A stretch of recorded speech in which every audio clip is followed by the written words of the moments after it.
Welcome to another podcast of stories and innovations in ALS with Lisa Deegan, and I'm McFinn Lovere from EverythingALS. And today I'm going to be interviewing my teammate, Lisa Deegan, from tragedy to triumph. Lisa saw it all the way through. Lisa, welcome to our show. And I'd like to have you say a few words about what attracted you to ALS. Thank you, McFinn, for having me. Back in 2014, my younger brother, John, was noticing some weakness in his arms. Thought, oh, maybe, I did some damage to a muscle, and it just got worse and worse. He couldn't open jars. His left hand, it was just his left hand. He could walk and talk and everything. So he went to Stanford, and eventually about a year later, after rule out diagnosis, as you know, the way it works, and several tests of ruling out other things, he was diagnosed with ALS. Have you ever had? So he was only 44. It was, Wow. Had you ever a couple days before his birthday. Oh, that's so sad. Had you ever been aware of anyone with ALS before that? Ironically, we did have a family member who was a firefighter, and he passed away within 6 months. He and 4 other guys from his house, they all rotated in the Oakland Hills to different fire departments. 4 of the guys got ALS. So that's definitely a cluster of some kind of environmental or stress. I'm not really sure, but he was a very good family friend that my parents knew for years, and he passed away from ALS. And I do have other friends who were affected through their family members by ALS. So I knew when my brother was diagnosed exactly what ALS was. So to me, that was a bad day. Wow. Now, when you realized that you were going to be, did you realize that you were going to be caring for your brother? Or did he have other support? Well, okay, with ALS, as you know, everybody's path is different. So you don't know, there's no schedule that says, hey, on this date, you're going to need this, you're going to need X, Y, and Z. So we just kind of took things as it came. He actually just hired a personal assistant in the beginning when he started losing. He had one hand, and then next thing you know, he couldn't really use either hand. So he had hired this gal that was kind of as his assistant. Then she kind of turned into caregiver, kind of morphed that way. And I live, just so you know, I live 40 minutes away from my brother, and I had 2 young kids in elementary school. So I was in the throes of motherhood. He lived 5 miles away from my parents, or 5 minutes. And so my parents at the time were in their late 70s. So as he progressed and got worse, we put together which is what he wanted, a team of caregivers. And he found people, Craigslist or word of mouth.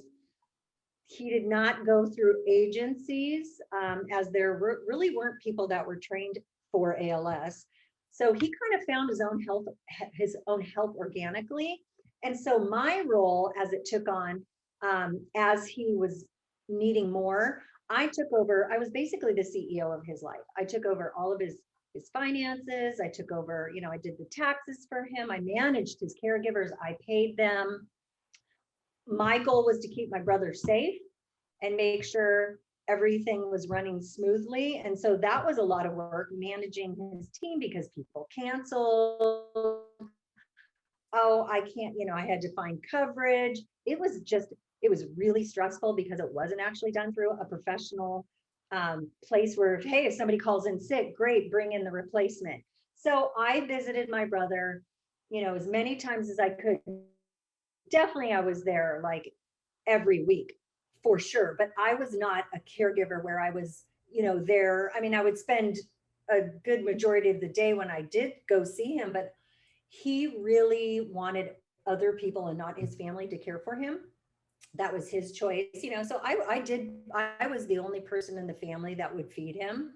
I would cut up his food and feed him when he still was able to eat. So I did do some of that work, but nobody else in the family did because that's how he wanted it. But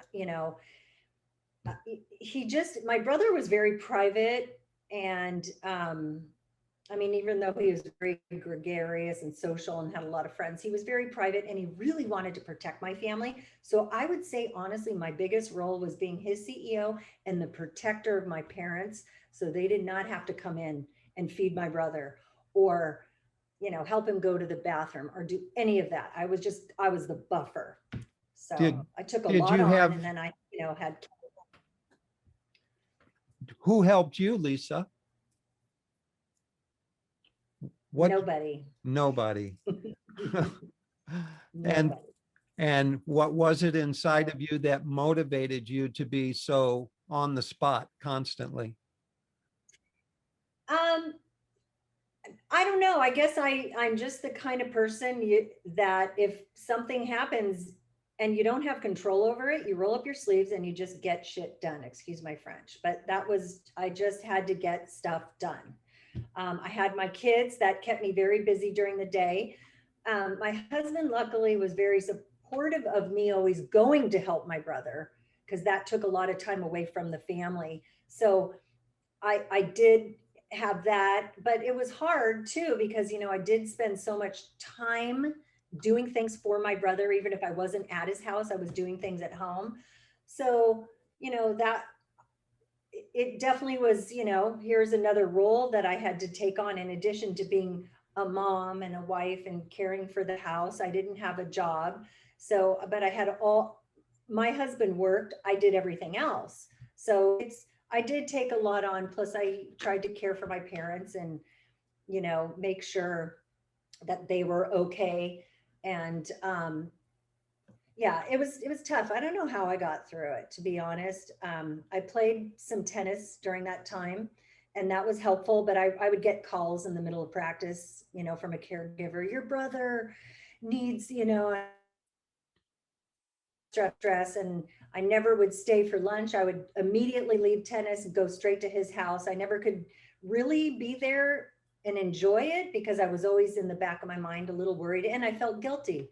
I could go play tennis and my brother can't do any of this. So I did have some guilt with that, because I was like, I'm so lucky, but I couldn't enjoy really anything. It was a cloud over our family's head and over my head every single day. Wow. Did your brother John have somebody spend the night at his house? Was it a 24-hour-a-day care? It was. He had 24/7. I got to say, one caregiver that we're so appreciative of, his name was Johnny, and he had lost his brother to cancer. So he had nurtured him throughout his illness and helped him in his passing and everything. And so he was there for my brother from the very beginning till the very end. He was so helpful, and he spent the nights there, and he knew my brother even when my brother couldn't speak. My brother they communicated. It was crazy. And I know my brother was forever grateful for Johnny and everything he did for Johnny, and we're very grateful. And I'm happy Johnny has moved on, left the area, has a relationship now with a woman and a stepson. And I think his life is, because it was hard for him. It was a lot on him. There's a lot of people that took on a lot to help my brother. Lisa, how did your children feel about their uncle's situation?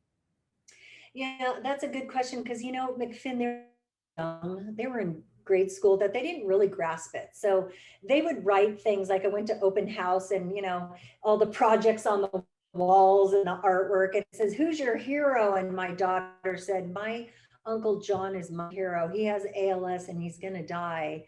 And, she wrote up how he's always been so good to me and he gives me presents and he gives me kisses. And it was so sad. So I know they understood, but I don't think they really understood the depth of what was going on. They didn't see, because I tried to hide it, how sad mom was because she was losing her brother, somebody I've known my entire life. I don't remember life without him, you know, even though as adults, and I didn't spend all my time with my brother. I was married. I had lived here. I lived there, but our family was still our family, and we were very connected. And my brother never married, so he was single, and he traveled a lot with work, and he had a lot of friends, and he was off doing his own thing. But at the end of our day, our family is our family, and we'll do whatever it takes for the family. So the kids also, unfortunately, didn't really get to know my brother. Super well, because when they were really little, we moved to Seattle. So we were gone. We lived in Seattle for a couple of years. And just when we came back, like maybe a year later, is when he got sick, maybe a year and a half. So they did get to see him in that time. But you know, their memory from being babies and through Seattle, Uncle John wasn't around a lot. So it was really sad that they didn't really get to grow up having him, because he would have just been, you know, it would have been great to have him in their life, but you know, so not the way it worked out. But he was close to my nephews, so that was nice. They got to spend a lot of time with him. So it sounds like John gave you a gift. It was, you were gifting him your life, and he was gifting back to you the appreciation for having a sister who cared so deeply. So, Lisa, is there some way to protect yourself from the sorrow that happens when a loved one is in that position?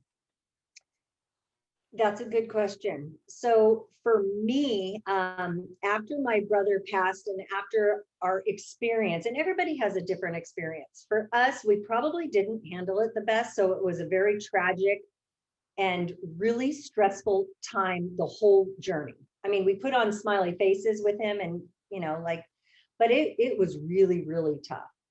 So, so what I learned, oh my gosh, I forgot your question. I'm so sorry, because I segued. Well, it was, let's get real basic about this. Inside your heart, you cared for your brother, and then you lost your That's brother. what I do. Okay, so I was going somewhere with that thought. So with all that pain after our journey, I didn't want to hear those three letters, ALS. I didn't want to see somebody who had ALS. I couldn't listen to somebody talk with that voice that had ALS. It was so, it had triggers for me where it brought back my brother and the pain it brought to us, and seeing my parents lose their son. I mean, there were so many levels of just, it just was too painful. So a year after my brother's passing, about a year, maybe a year and a half, I met Indu Navar at Starbucks. She said, "Oh, I lost my husband, come meet with me." And I was thinking, this is the last thing I want to do, but I'm going to go do it because this poor woman lost her husband. So we sit down, we chat for 3.5 hours. And I kind of got invigorated. I got a little fire going. I was like, oh, she's so smart. She's done so much, you know. We had no plans. She just said, I have an organization I've started. Will you come and help out? And I said, sure. I didn't know what that meant. So here we are a year and a half later. What I've learned through all of this work that we've done with Everything ALS, from start to where we are now, which has been like a tornado whirlwind, is that it's really helped me on so many levels. I can now talk and see people with ALS, and it doesn't trigger that, you know. I know I'm helping people now. It's kind of helped me grieve on a different level that I kind of turned, and that's what the title of mine was, Tragedy to Triumph. Because for me, I feel like I took something that was so tragic for me, for my brother, for my family, and I turned it into something that has life and energy, that's a more positive thing now. So I do look back with sadness on what happened, but I feel it's turned into, we are honoring my brother. We're honoring the other people in our organization's loved ones. We are honoring those who are fighting now. and helping others and trying to come up with doing things differently so we can get to the bottom of this and help find a cure and end this disease. So it's turned the sad into something that's been a much more positive force, which has been more healing and more hopeful to others. So you have two choices. I always say this, just like when I rolled my sleeves up when I was with helping my brother, as with this, you know, you roll your sleeves up. You have two choices. You can sit in a ball and just cry and life is over, or you can take control and take action and do things that are more positive. You can't change things in the past. You can only change what you do today moving forward. That's it. And that applies to everything in life for me. I can't control tomorrow. I can't control yesterday, but I am in control of today and what I can do. And it's been very great throughout COVID of not being able to go places, not being able to do much, you know, and staying home and being able to be around my kids and enjoy that. And also have a focus on something outside of me and outside of my family and outside of everything else that's, you know, helping and contributing to just make the world a better place, and specifically surrounding ALS and those with ALS. So that was a great focus for me to have, and a real positive way to stay productive and busy throughout COVID, which was also great. So the madness still continues now that COVID's, you know, slowly kind of not going away, but things are morphing into a better place where we could leave our house and we can travel. But you know, our work is still there, and it's been great to be a part of it. And you know, I'm just proud of what we've all accomplished, and proud of how we've all been strong through what we've all gone through, and turned our hardships into helping. So Wow. it's been a privilege. I can feel your enthusiasm, and I see that Everything ALS has a big mission. Would you like to ask for some help from the people who will be viewing this podcast? Is there something that you could offer that would bring people and make them feel like they could be part of something that is helping others also? Absolutely. Great question. I have, well, there's two things our organization really helps. And we did this, it really helps with, because we did this because we didn't have it going through ALS, that journey. So number one, people can go and see our webinars. They're posted on YouTube if you miss them, or you can see them live and meet the great community that attends them. And the way that you can sign up for those events is everythingals.org/events. We basically bring research to people's living rooms, people that most patients and caregivers would never have access to because of location or traveling, or you can't get in to see them, or they're not in network, you don't have insurance, whatever. We're bringing experts on, you know, what trials are out there, what research is being done, and it gives our community hope of here's the people who are working their butts off to solve a problem or to help make life a little bit more comfortable for you while you're going through this journey. So we have that. And the second thing is we have a digital biomarker voice study. So biomarkers are critical for clinical trial design, speed, everything. And we are lacking in a new generation of digital biomarkers, because if we had biomarkers now, that would help with diagnosing ALS quicker and help with a cure, we wouldn't need to have this discussion, but we don't have that as of today. So we are doing the speech study that is gathering voice data. It's super simple. You just need a computer, laptop, or a phone. You simply talk to an avatar and get your voice out. We make recordings. We need people who are healthy for controls, because without controls, you can't tell the difference between those who actually have ALS or PLS. So both are welcome. Anyone over 18 can participate in, and in the US, This study is fantastic. We are already showing through AI, we're showing results that are helping with finding early detection of ALS. We are coming up with digital biomarkers. So we will be announcing some results soon. But right now, people are interested and they want to be a part of this, whether it's being a part of our community to get involved and be empowered to help bring more people into our study or to participate yourself. It's everythingals.org/research. It is so easy. I do it. It's 10 minutes a week. For 10 minutes a week, you can be contributing to science and to really making a difference and helping others who suffer from such horrible disease. And we're really, this is just the beginning.